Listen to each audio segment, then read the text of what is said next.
So guys, I want to talk about the Xbox Scorpio and what it means for Halo 5. Halo 5 Guardians is a very interesting game, in my opinion, in the sense that what it does is it pretty much scales its visuals, to help the game run at a locked 60 frames per second. And it's very interesting, actually, if you were to analyze the game's tech and some of the things that it does to shading and lighting and even cutting like animation frames on enemies when they're at a certain distance, as well as even like downgrading the resolution of certain particle effects, and also in some instances straight up downgrading the texture quality and visuals across the board. Now, obviously this stuff all sounds negative, but what 343 was trying to do is not make like the prettiest looking game on next gen.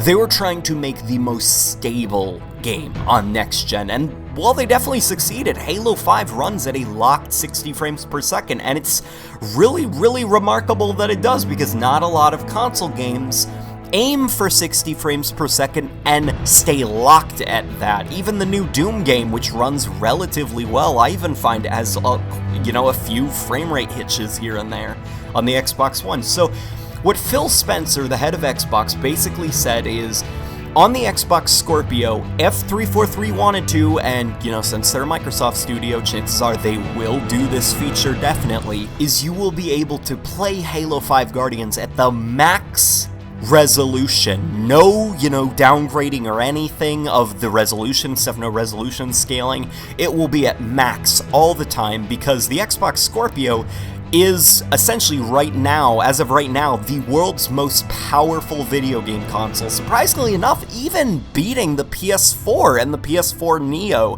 which, formerly PlayStation 4, as we all know, was the stronger video game console in terms of hardware. Now it seems like the tables have turned a little bit, which is kind of funny. And now the Xbox Scorpio will be the most powerful video game console ever made on the market. Now, obviously, it's definitely not PC levels of, power, but as a video game console, the Xbox Scorpio is going to be a monster, and it's definitely going to, squash the Xbox One in terms of the things that it can do.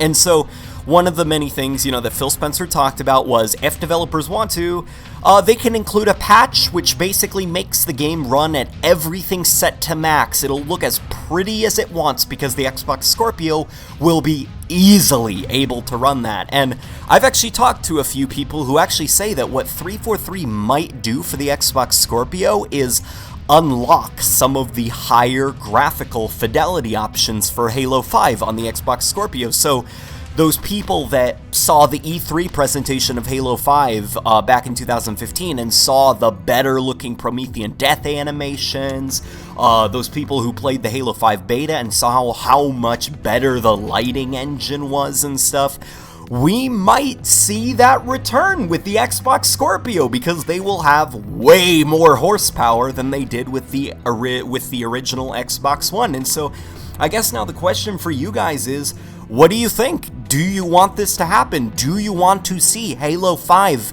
literally with all the graphics options turned to max settings? Would you like to see this game as 343 originally wanted us to see it? So let me know in the comment section what you think, guys, and I'll see you all in the next video.